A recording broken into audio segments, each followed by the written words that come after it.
Welcome to the debut interview. If you're wondering what the interview series is, this is the place to find out. But many of you already know, where we take three accomplished, amazing, talented storytellers and they tell a story for the first time to you. You are the first audience. I'm Kevin Cordi. I'm the producer of Debut. And then I'm also a crazy practitioner of play. So we not only tell stories, we play with stories.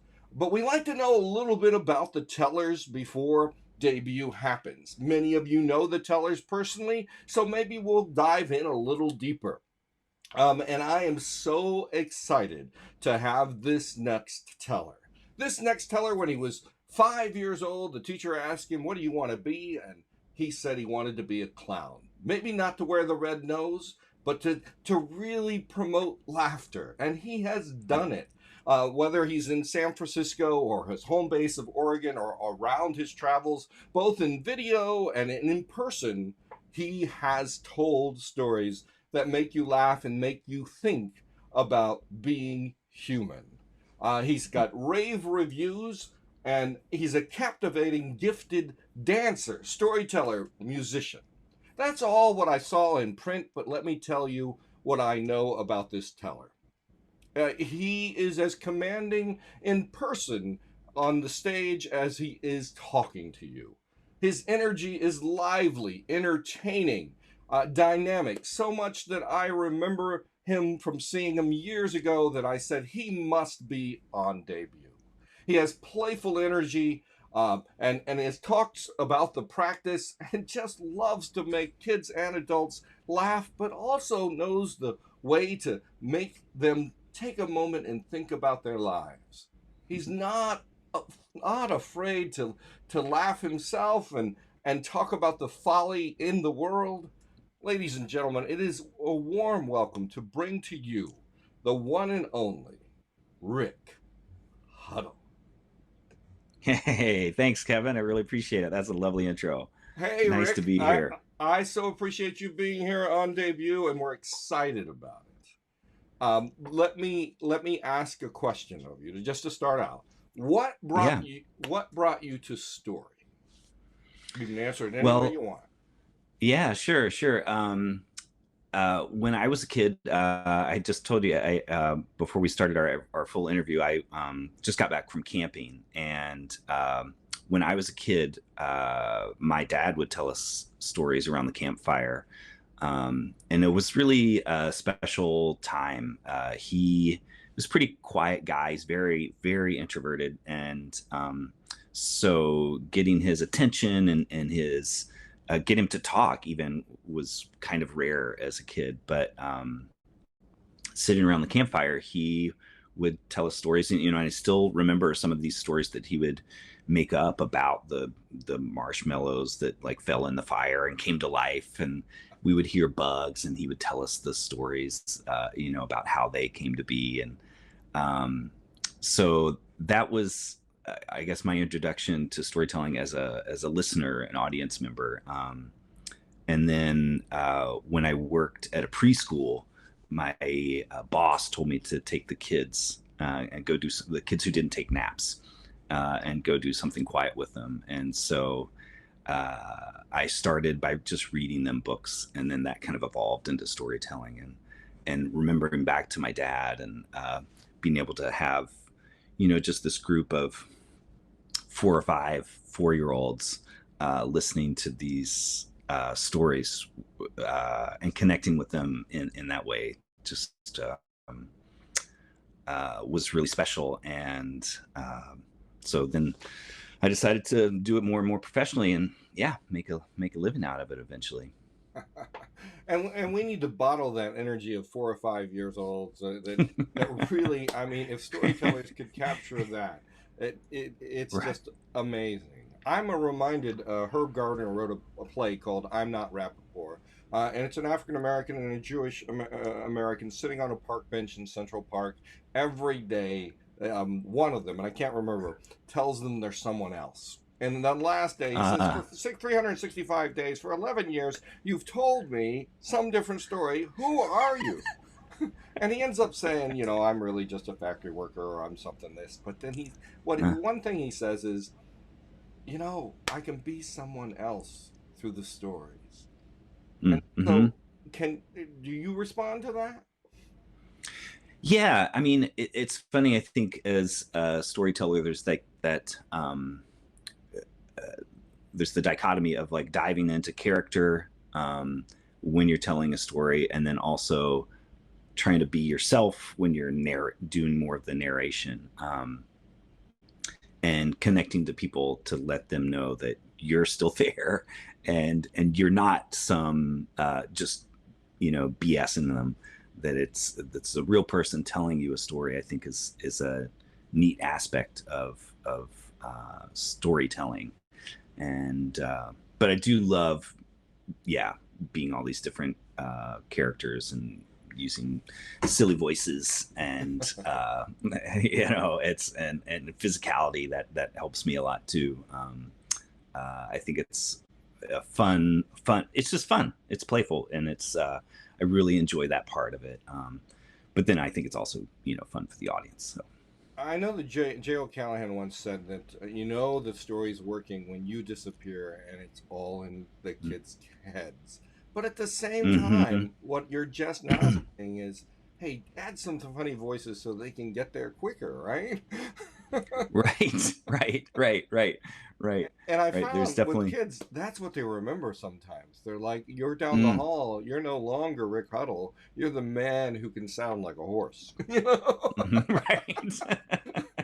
Which is a rich compliment. I mean, Right. yes. Yeah. They don't know my name, but oh, it's the bald guy that's funny or whatever.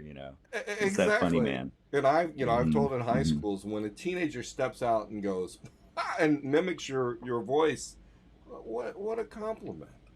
What I love, Rick, Mm-hmm. is that you take risks in telling, and what I mean by that is like you're not standing up and just telling the story. I think you do a lot of work to get to the story, whether it's the energy on the stage or the practice before. Can you talk a little bit about that? Yeah. There's I think different aspects of it. When I'm telling like a personal story, there's all that work that has the like therapy kind of work that has to go into it. And I do a lot of journaling to kind of get to those um, deeper and more insightful places in myself.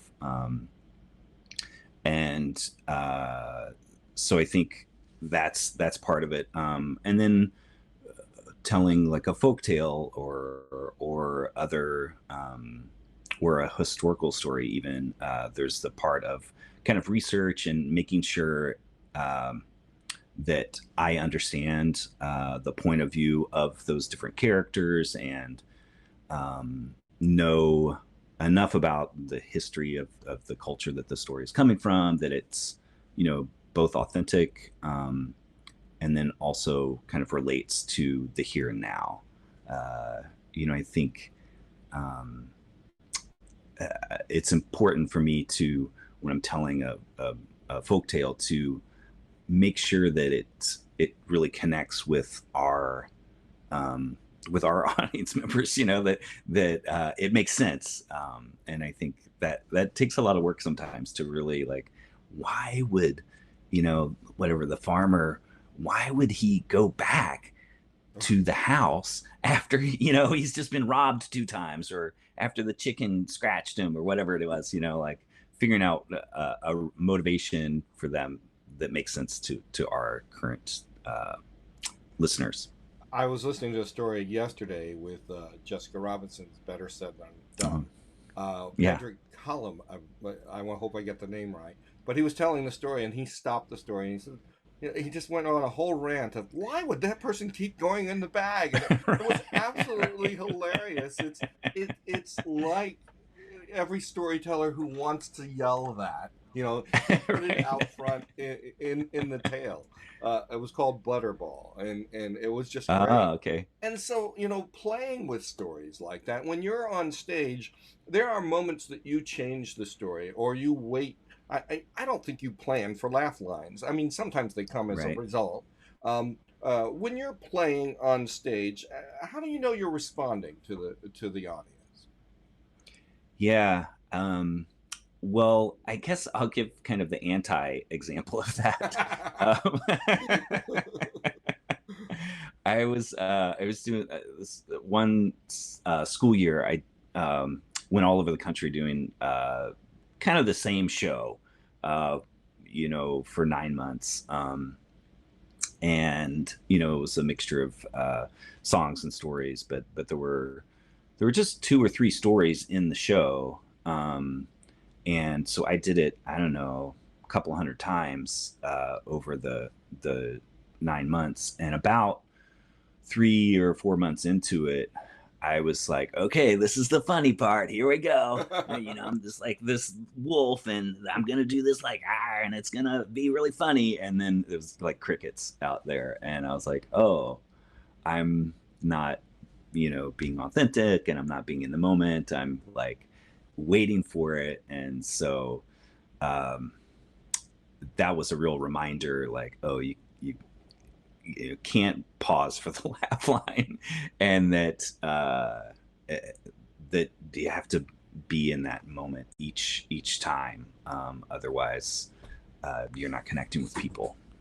And and I was just talking to someone about this yesterday. Is that like the play has to have the same words, but it doesn't have to be executed the same way. And just what you're saying. That's good. That's good. But in your stories, you also you use stories to teach kids as well, and I imagine teach adults as well. Why do you use story as the mode as opposed to standing up and saying don't do this? Well, that's why. But yeah, it's just engaging, I guess, is the main reason. And I think it's not a unique point of view, but um, yeah, the lecture, like that's there's a time and a place for analyzing everything and laying it out, but uh, people remember things better through story, throughout time. That's how people traditionally learn things, and yeah, it's like that instant. Oh, you don't have to remember all the details of a story. You remember maybe the one funny voice, or the your favorite character, and that they learned this, and maybe it's not even, and the moral of the story is, maybe you didn't, maybe that's not what you take away from the story. Not that I would ever say that, but Right. yeah. But sometimes you take away some other aspect, like, oh well, they didn't go back into the house, or whatever it was. Yeah. And stories leave so much for interpretation. Aesop Right. himself never put morals on the end of his stories. Oh, I didn't know that. The editor of the book said, "I don't know if they'll get it. Let's put a tagline." Huh. Now he was later torn from limb to limb and thrown off a cliff for tax evasion, but that's a whole new story. Rick, you explore many ways of making, shaping, and telling stories. I recently was watching a video of a puppet zombie, Undead. Yeah. You use music. You use well, how do you decide the frame or form that you want to tell the story in? Yeah. I guess I don't know. I haven't thought about it. I just like to use a variety of modes. There's all those different learning styles that I'm sure as an educator of kinesthetic and audio, visual, and on all those different modes. And I know just about that much of it, so I know that there are different modes, and so I like to, whatever, if I'm doing a full kind of 45-minute performance, I like to try to incorporate all those different modes. And so, I have backdrops that I bring in for the visual learners, and and I do just like to have a variety of things. And yeah, and then when I started doing kind of writing my own songs and doing these like shows for the libraries in the summer, with the real particular themes, I just thought it would be fun to have some videos up. And so yeah, so I, who wants to see an old bald guy? But a zombie puppet, like, that's fun. So Yeah, for any age, yeah. yeah, definitely. And I will say the old bald guy is worth watching as well. Thanks. You also use song and story. Did song come first? Did story come first? How did you decide? Hey, I'll just play with this with a song, or whatever the case may be. Mm-hmm. Yeah, I played instruments growing up. My first Many was of them. a mountain dulcimer. That was when I was like 7 years old. My parents got me this lap dulcimer, and then guitar and trombone and all the stuff. So so music has always been like something I've been interested in and enjoyed. But I think really storytelling and theater. I also, I did theater in high school, and so I just have a lot of different, I guess, interests. And but I think storytelling was the first, kind of performance that I decided to do more seriously as an adult. And then, seeing Bill Harley. Oh, yeah. I think he was a real big influence on me. Another old bald guy, and Yes, quite talented. Yeah, you're really talented. Yeah, and I think, yeah, and I went to the Florida storytelling camp, I think they call it, down in Central Florida. I did that years. Oh, yes. Yeah, That's I great. went. It's so much fun and lovely, and you get to really take workshops from a lot of the people and sing Antonio Hocha and Milbury Birch, create characters. And Milbury, she did this really fantastic thing, all first person, as a moth.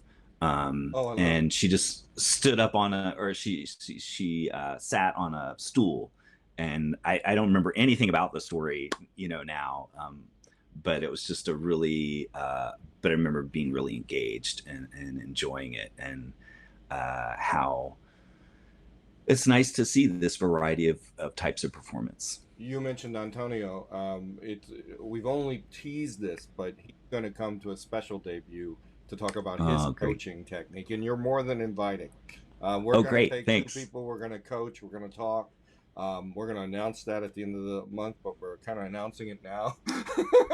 Fantastic. And so I'm excited about it. And people can actually tell us they want to be coached by Antonio or myself, and we'll talk about that's the other thing with debut. And you're talking about going to Florida Story Camp, where you learn by watching, and they're talking about the process. Mm-hmm. We don't do that enough. When I was 18, I found storytelling, and it literally took off and left from the university. And then I looked for a year before I found people to say, come on board. So story making is just as important as storytelling. Wouldn't you say that? Yeah. It's otherwise it's kind of a dead art. Yeah. I have once upon a time. Oh gosh. People only see the final product. And some person will watch and go, oh, I could be a storyteller now. I watched the final product. And, I remember Donald Davis wrote an article for Storytelling World that was an account of every day for a year. And by the time you read the article, you were tired, let alone live the year. Right. So you've already answered this, Rick, but I'm going to ask you, how important is play in the work you do? Yeah, it's I mean, there's I think, kind of to your point that you just mentioned, there's the live play, and the play behind the scenes. And yeah, we did kind of talk about that live play and making sure you're connected to the people in the here and now. That's really critical. uh, Otherwise, you hear crickets. But also that play of creation and recreation. There's a story that I've told ever since I started in the very beginning, was The Paper Bag Princess by Robert Munsch. Oh yeah. Yeah, it's great. It's a wonderful story. And I told that for years. And I was just kind of starting to get tired of it. But I wanted to keep telling it. So again, I tried on a different accent. I used to, the dragon, I would tell it with like a, I don't know if I can even do it anymore. It was like a, like a Thurston Howell from Gilligan's Island, Oh, lovey, thanks for coming, I don't know, something like that. and it was fun for a while, but I just got so tired of it, and so now he's like an Australian dragon. Oh, can't believe you blew that, whatever. Pirate dragon. So we constantly gotta change and relook at our stories. Yeah, and see where we are. Yeah. So how are you challenged? I know you're challenged by the COVID, like all of us, but let's strike that out a little bit. What is your next challenges to yourself as a storyteller in the next couple of years? I think it's really, I think I'm kind of debating on I don't know what stories to tell, I guess, and I've done a lot of personal stories in the past, and some folk tales for sure. And I've just kind of started to discover more historical stories or about people. I read about Mae Jemison, the first Black astronaut, woman astronaut. And she's amazing, by the way. Now she's leading like a charge to find the next, or to send people to the next closest star, which is like 100 light years away. It's so it's amazing, and she's amazing. So I don't know. I think I'm probably going to be shifting away from my personal stories. And maybe into more of these kind of historical stories. But who knows? I'm the father of two 5-year-olds, so there's a lot of material there too. Oh yeah, definitely develop. But I hear you, Rick. You're following a pulse of interest and desire. Just when you talk about Mae Jemison, and I can see your eyes go, "Wow, this is an amazing story, and you need to know about it." And I'm going to be the one to help you share, and I'm going to tell. That's so great, right. And it's great. Right. So let me ask you, why debut? Well, yeah. Well, first I got an invitation. It's always nice to be asked to the party, so I appreciate that. And I think it'll just be a great. It's a nice kind of kick in the pants, Things have been slow since COVID, and I've been doing a few things here and there, but creating new material is I think that's often I create new material for something, like, oh, I'm going to do this, I'm going to do that. I'm not one of those people and that is always just doing it because they have to. It's like I do it because I know I have to, because it's coming up in 2 months or whatever. So yeah, I think it's a fun kick in the pants, and it'll be great to connect with people, you and Lynn and I forget the other Paul. I'm really looking for Strickland. I'm really excited to kind of connect with him. It's the quick research that I did. It's going to be great. He seemed really fantastic. It's going to be great to have you on debut. We appreciate the time. I know you have two 5-year-olds calling Yes, here thanks. soon, and that's a whole new world of play. Rick Huddle, Yeah, we so yeah. appreciate you being here. Rick Huddle, you have the last word. Hey, everybody. Really hoping that I get to see you, on the screen. Thanks for coming. Play is an important part of life. Storytelling is an important part of life. So I hope you can come and join us and be part of that.